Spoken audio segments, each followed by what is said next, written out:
día. Si queréis tener cantar, alegría de vivir, para disfrutar cantar, canta y ser feliz.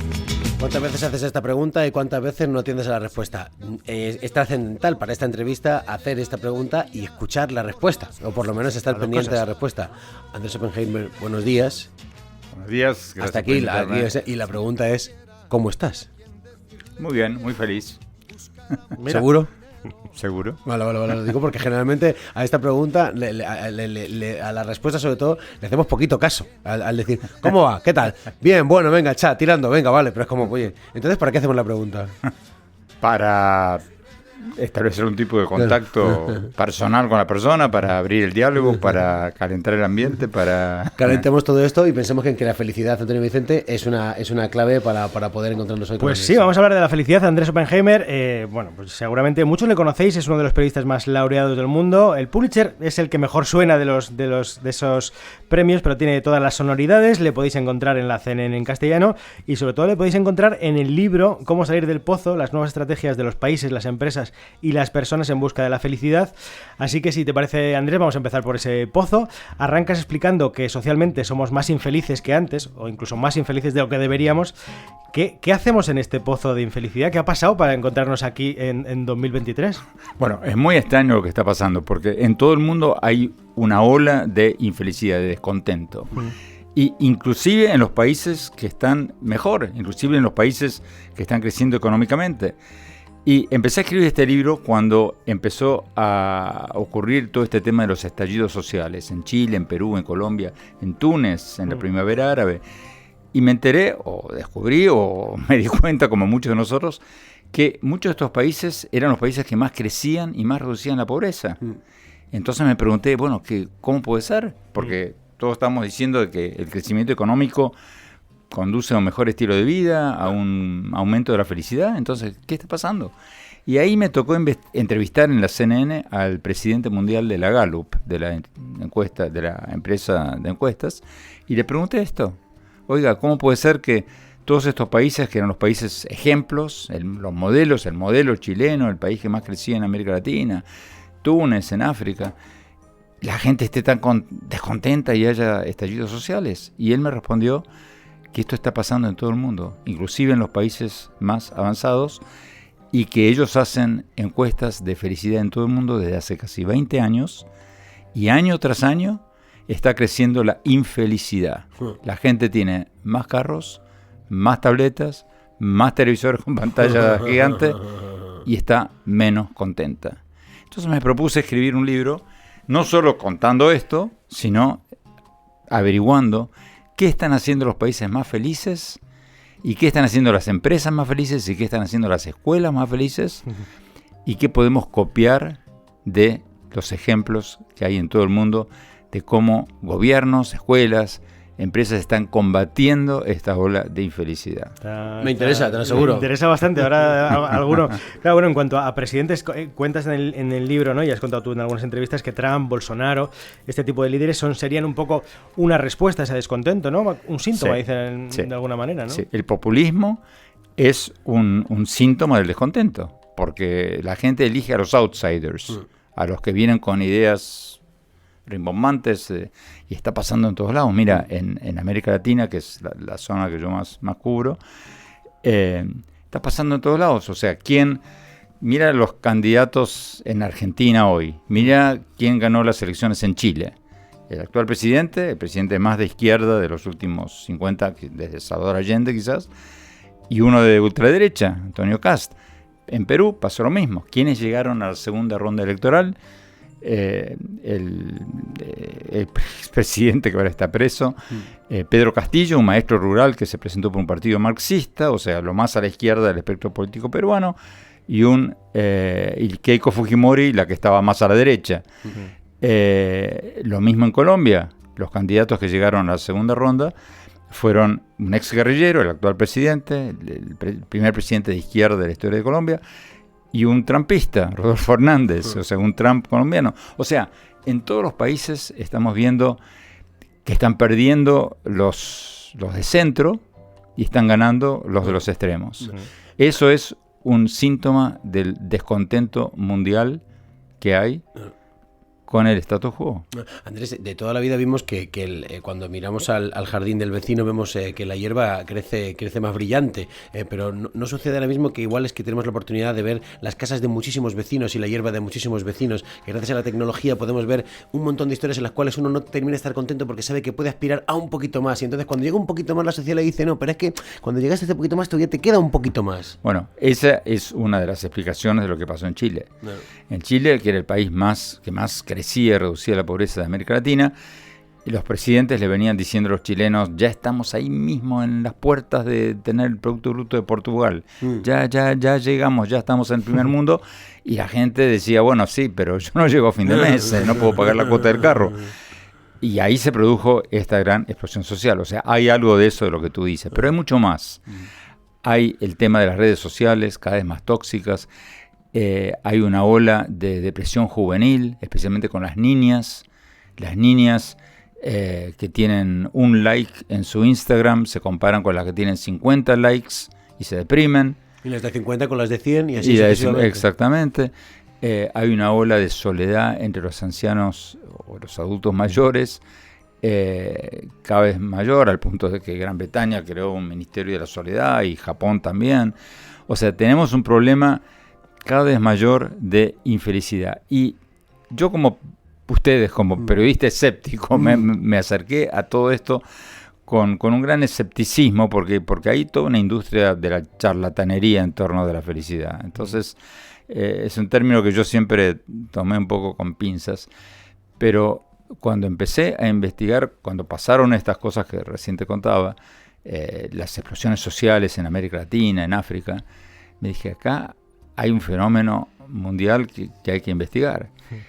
Y hay gente muy seria, al margen de toda esta industria de la charlatanería, hay gente muy seria que está, economistas, científicos, que están estudiando este malestar mundial y están encontrando por lo menos algunas propuestas interesantes y unas propuestas muy pero muy prácticas, concretas, sencillas, que yo creo que tendríamos que emular en muchos de nuestros países, y esos son los que cuento en el libro. Claro, cuando penséis en qué país es más feliz, se mantiene un poco, cuentas en el libro lo que sabíamos de antes, ¿no? Los países escandinavos, el norte de Europa, pero no solo te has ido a esos países, también te has ido a países que no están en el ranking más alto, pero que a lo mejor enseñan felicidad en las clases, ¿no? Que contabas, que también es increíble. Fui obviamente a los que tú mencionas, a Finlandia, a Dinamarca, los que aparecen siempre en los primeros lugares en los rankings de la satisfacción de vida.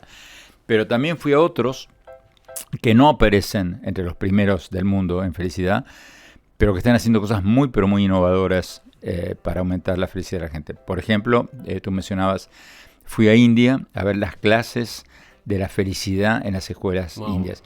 Cuando me contaron de eso, yo dije, bueno, esto debe ser un relajo, ¿no? Esto debe ser como la clase de música cuando yo era pequeño, que todos estábamos esperando que termine la clase de matemáticas para ir a la de música, donde cada uno, o de dibujo, en que cada uno podía hacer lo que quería. Pero fui, las vi y me quedé maravillado, porque ellos tienen, en todas las escuelas públicas de Nueva Delhi, 1 hora por día, clases de felicidad. Opa. Y estas clases todos los días de la semana son otra cosa. Por ejemplo, los lunes aprenden mindfulness, meditación. Yo me senté ahí con los niños. Yo confieso que he tratado 1000 veces de meditar, jamás Creo que tu hermana es muy buena meditando y tú muy malo, ¿no?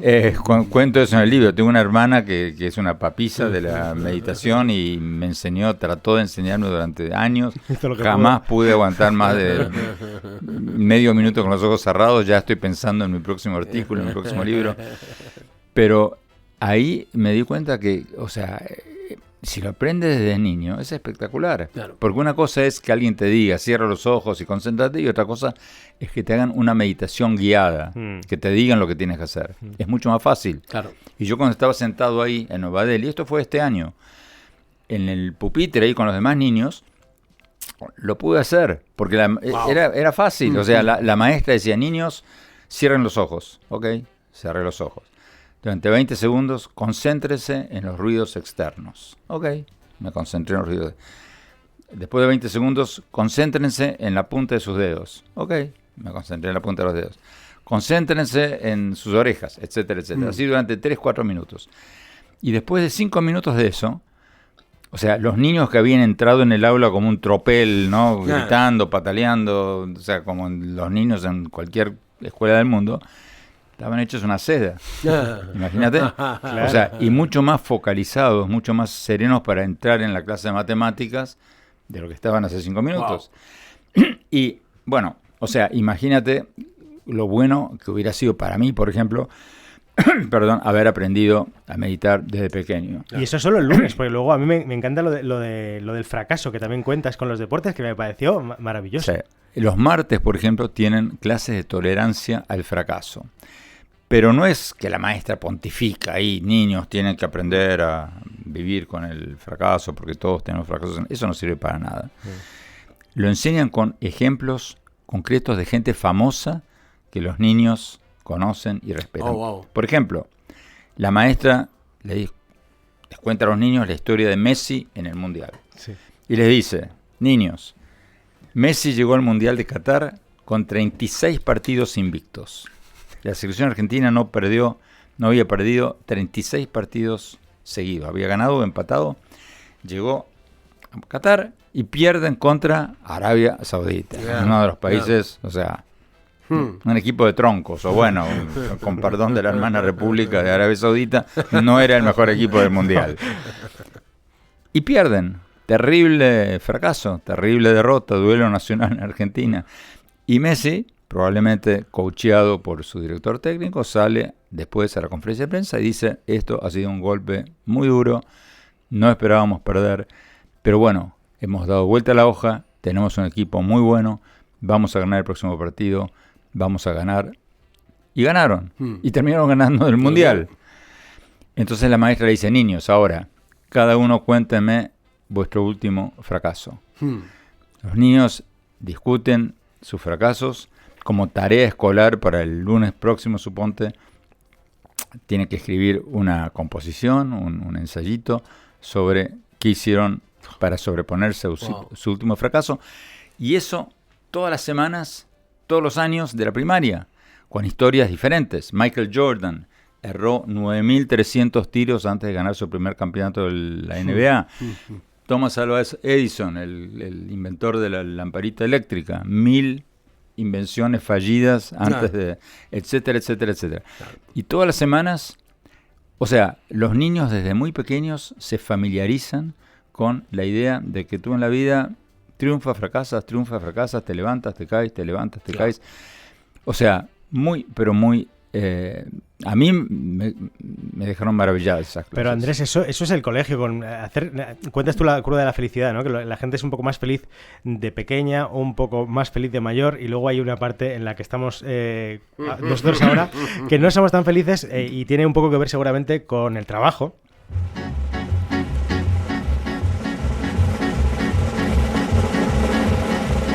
Arrastrar la dura cadena, trabajar sin tregua y sin fin, es lo mismo que una condena que ninguno puede eludir. Y aquí también hablas tú con las empresas, con los empresarios y con el clima laboral, ¿no? Se puede también ser feliz. Nosotros lo somos, yo creo que tú también, pero me imagino que en general la gente es infeliz en sus trabajos. Bueno, hay encuestas que muestran que una gran parte de la infelicidad de la gente parte del trabajo. La gente es infeliz en un trabajo, pasa la mayor parte del día en su trabajo, y eso contribuye enormemente a la infelicidad.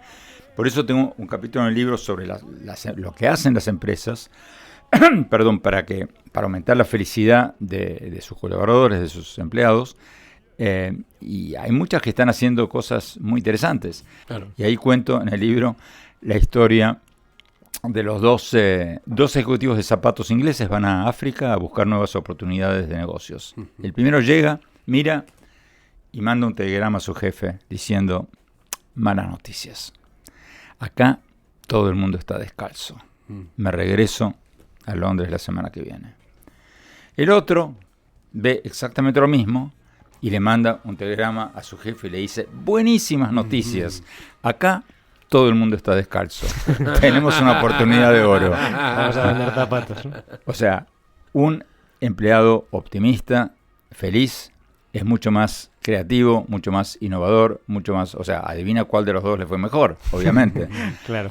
Y como esos muchos casos, o sea, las empresas tienen que empezar a hacer cosas para aumentar el bienestar, aparte obviamente de aumentarle los sueldos o mejorar las condiciones. Hay muchas otras cosas que las empresas pueden hacer para que la gente esté más motivada y trabaje mejor. A mí, de todas maneras, lo que más me interesa del libro y por lo que primero le eché un ojo es por esa parte que tiene que ver con lo social, ¿no? Sobre todo hablas de felicidad y confianza, ¿no? De felicidad y corrupción, de cómo lo que estamos hablando de felicidad, que no es que euforia, no es alegría, sino es satisfacción con una cierta plenitud, ¿no? Que eso tiene mucho que ver con la confianza que uno tiene en los demás y en que el sistema funcione. Y el ejemplo de las carteras me encantó. Bueno, ahí cuento, efectivamente, como tú dices, los países más felices son los países en que la gente confía, por ejemplo, en sus gobiernos y confía en el prójimo. Y, ¿hay países así? Y sí, o sea, los daneses. Los daneses, los nórdicos en general confían. Por ejemplo, lo vimos ahora con el COVID. Claro. Cuando estos gobiernos dijeron hay que vacunarse, se vacunaron todos. Claro. En muchos de nuestros países, la mitad de la gente no se vacunó porque dijo, ¿será cierto esto? Claro, no te fías. Claro.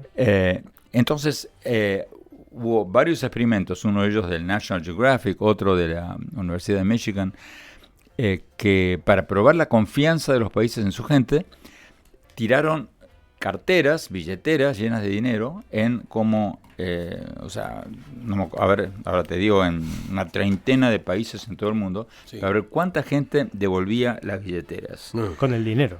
Claro. Con el dinero o sin el dinero. Tiraron 17.000 billeteras en lugares públicos de 355 ciudades en 40 países, para ver qué naciones tenían la gente más honesta que devolviera las billeteras. A ver, el estudio se llama La honestidad cívica en el mundo. Ya lo había hecho antes la revista Reader's Digest. Y Dinamarca y Noruega eran los países donde más gente devolvió las billeteras. Un 82% de la gente devolvió la billetera. O sea, si tú tiras tu billetera... Mira que latina la risa esa de devolvió la cartera llena de dinero. O sea, siquiera... En Suecia... por los gastos, ¿no? ¿Tienes sonido de tambores para antes que lleguemos a España? Antes que lleguemos a España. Te lo busco, no te preocupes. Que llegamos. En Dinamarca y Suecia el 81% de la gente recibió su cartera. Sí. En Suiza un 79%, en Noruega 78%. En España... Ahí vamos, un momentito, por favor. No salieron tan mal. 58%. Oh, mira, bueno, sí, señor. Ahí la mediocridad española, ahí está en el medio. España, te reconozco, sí, señor. En Estados Unidos un 53% devolvió las carteras, en Italia un 47% y después Argentina, Brasil 49%, Chile 37%, México salió al final, pobrecitos, con 18%. Bueno, pero tiene que ver con esa desconfianza que pasa en México con las autoridades, ¿no? Más Estado fallido, ¿no? Más corrupción. Probablemente la gente sí, porque la gente piensa, si le devuelvo esta cartera a la policía, se la queda al policía. Claro. Exacto. No digo a quién devolvérsela, del fondo, ¿no? Pero el tema es que el tema de la confianza social, por ejemplo, en los países nórdicos, es un factor, uno de los varios factores que hacen que los países nórdicos sean más felices, aunque sean más fríos, más distantes, más... La comida no está buena. Andrés, ¿para qué sirve ser bueno? O sea, ¿ayudar a los demás ayuda a ser feliz? Por supuesto que sí. O sea, una de las cosas que descubrí al final del libro, tengo lo que llamo las 10 claves de la felicidad, que son las cosas que encontré en este recorrido por el mundo, porque obviamente fui a otros países que están haciendo cosas interesantes, como Bután, como varios otros.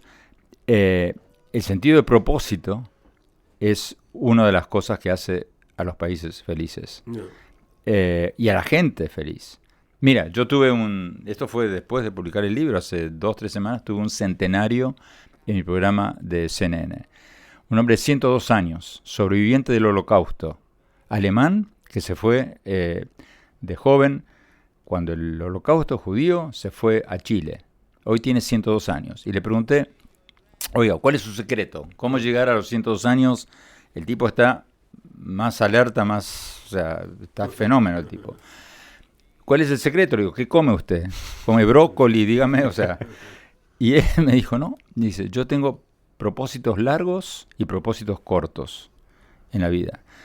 Mi propósito largo, en el caso de él, me dice, es, Yo voy a las escuelas y les cuento a los niños sobre los horrores del holocausto nazi. Ese es mi propósito en la vida. Y después tengo propósitos cortos, como llegar al cumpleaños de mi bisnieta en diciembre, llegar al casamiento de mi bisnieto en marzo. Y mi vida es una combinación de propósitos largos y cortos. Wow. Y un poco eso cuento en esa parte del libro. O sea, el sentido de propósito de los países también, y de las empresas, y de las personas, es clave. Ahí está, pues Andrés Oppenheimer, autor de Cómo salir del pozo, las nuevas estrategias de países, las empresas y las personas en busca de la felicidad. Muchas gracias, y está guay que puedas elegir propósitos largos, como 6 años para hacer un libro, y que sigas haciéndolo así, o sea, propósitos medio plazo sería en este caso, ¿no? Sí, y soy lo suficientemente ingenuo como para pensar que aprendí algo y que otra gente puede aprender algo. Es que el anterior libro de Andrés, perdonad que ya se está acabando la entrevista, pero quería contarlo, es Sálvese quien pueda, y habla de ChatGPT en el 2018, o sea, justo antes de salir ChatGPT, wow. Y lo que te va a pasar en el trabajo, sobre todo a los periodistas con estas nuevas inteligencias artificiales, y lo clavaste. En este caso, no sé, ojalá dentro de 5 años seamos todos más felices. No sé si será. Me encanta, sería Andrés Oppenheimer, os lo dije. Os lo dije. Muchísimas gracias. Gracias por invitarme, gracias.